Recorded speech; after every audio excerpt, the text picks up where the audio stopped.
ये खबर SGT university द्वारा प्रस्तुत की गई है। तमिलनाडु की राजनीति में इस बार सिर्फ सरकार नहीं बदली बल्कि दशकों पुराना सियासी समीकरण भी हिल गया है। एक फिल्म स्टार ने चुनावी मैदान में कदम रखा और पहली ही कोशिश में सत्ता की कुर्सी तक पहुंच गया। तमिलनाडु में जनता ने ऐसा जनादेश दिया जिसने डीएमके और एआईएडीएमके दोनों को बड़ा झटका दे दिया। लेकिन इन सब के बीच एक सवाल है कि क्या विजय की ये वेव लंबी चलेगी या 3 महीने में ही राजनीतिक हकीकत सामने आ जाएगी। क्योंकि हार के बाद अब एमके स्टालिन ने खुला चैलेंज दे दिया है। स्टालिन ने विजय की जीत को ग्लैमर सुनामी बताया है और नई सरकार की उम्र पर ही सवाल खड़े कर दिए हैं। तो क्या ये सिर्फ स्टारडम की लहर है या तमिलनाडु में शुरू हो चुका है एक नया राजनीतिक युग। तमिलनाडु की राजनीति में हाल ही में आए विधानसभा चुनाव परिणामों ने सत्ता समीकरण पूरी तरह बदल दिए। अभिनेता से नेता बने विजय की पार्टी टीवीके ने पहली बार चुनावी मैदान में उतरकर जिस तरह बड़ी जीत हासिल की, उसने राज्य की पुरानी राजनीतिक व्यवस्था को झकझोर कर रख दिया। इसी बीच डीएमके प्रमुख और पूर्व मुख्यमंत्री एमके स्टालिन की प्रतिक्रिया ने सियासी माहौल को और गर्म कर दिया।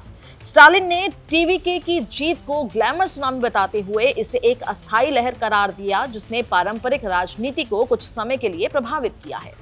स्टालिन ने पार्टी मुख्यालय में आयोजित जिलाध्यक्षों की बैठक में अपनी बात रखते हुए साफ संकेत दिया कि वो इस हार को अंतिम नहीं मानते। उन्होंने कहा कि ये हार किसी अंत की कहानी नहीं है बल्कि राजनीतिक चक्र का हिस्सा है जिसमें उतार चढ़ाव स्वाभाविक है। उन्होंने कार्यकर्ताओं को ये भरोसा दिलाया कि पार्टी जनता के रुझान और बदलते राजनीतिक माहौल को समझकर खुद को फिर से मजबूत करेगी। उनके मुताबिक संगठन में बड़े बदलाव किए जाएंगे और नई रणनीति के साथ आगे बढ़ा जाएगा।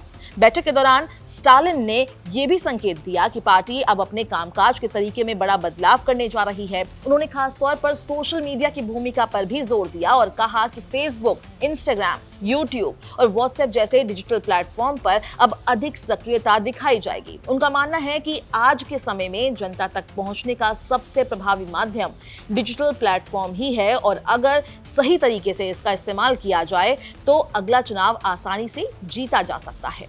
इसके साथ ही पार्टी संगठन को मजबूत करने के लिए एक विशेष कमेटी का गठन किया गया है जो तमिलनाडु के सभी विधानसभा क्षेत्रों का दौरा करेगी और जमीनी स्तर पर रिपोर्ट तैयार करेगी। इस रिपोर्ट को 20 दिनों के अंदर नेतृत्व को सौंपा जाएगा जिसके आधार पर आगे की रणनीति तय होगी। स्टालिन ने यह भी स्पष्ट किया कि जो कार्यकर्ता सक्रिय रूप से काम नहीं करना चाहते वह स्वयं निर्णय ले सकते हैं और संगठन में बदलाव की प्रक्रिया को स्वीकार करना होगा। पार्टी ने जनता से सीधे संवाद के लिए एक नई वेबसाइट भी लॉन्च की है जहां लोग अपने सुझाव और शिकायतें दर्ज कर सकते हैं। इस बार के चुनावी नतीजों ने डीएमके और उसकी सहयोगी पार्टियों को बड़ा झटका दिया है। जहां 2021 में गठबंधन ने 159 सीटों पर जीत दर्ज की थी, वहीं इस बार यह संख्या घटकर केवल 74 रह गई। डीएमके अकेले 59 सीटों तक सिमट कर रह गई। दूसरी ओर विजय की पार्टी टीवीके ने अपने पहले ही चुनाव में 108 सीटें जीतकर राजनीतिक विश्लेषकों को चौंका दिया। इस परिणाम ने लंबे समय से चल रहे द्रविड़ राजनीति के 2 प्रमुख ध्रुवों डीएमके और एआईएडीएमके के प्रभुत्व को भी कमजोर कर दिया। इस बार रिकॉर्ड 85.1% मतदान दर्ज किया गया जो पिछले चुनाव के मुकाबले काफी अधिक है। बढ़े हुए मतदान प्रतिशत ने चुनाव परिणामों को और भी अप्रत्याशित बना दिया। चेन्नई जैसे डीएमके के पारंपरिक गढ़ में भी पार्टी को भारी नुकसान उठाना पड़ा जबकि खुद एमके स्टालिन को अपनी कोलाथुल सीट पर हार का सामना करना पड़ा जो उनके लिए एक बड़ा राजनीतिक झटका माना जा रहा है। कांग्रेस पार्टी जो डीएमके गठबंधन का हिस्सा थी ने 28 सीटों पर चुनाव लड़ा लेकिन केवल 5 ही सीटें जीत सकी। वहीं एआईएडीएमके भी महज 47 सीटों पर सिमट कर रह गए जिसमें तमिलनाडु की पारंपरिक राजनीतिक व्यवस्था पर गंभीर सवाल खड़े हो गए। राजनीतिक विश्लेषकों का मानना है कि ये बदलाव राज्य की राजनीति में एक नया युग की शुरुआत है जहां पारंपरिक दलों को अपनी रणनीति पर फिर से विचार करना होगा।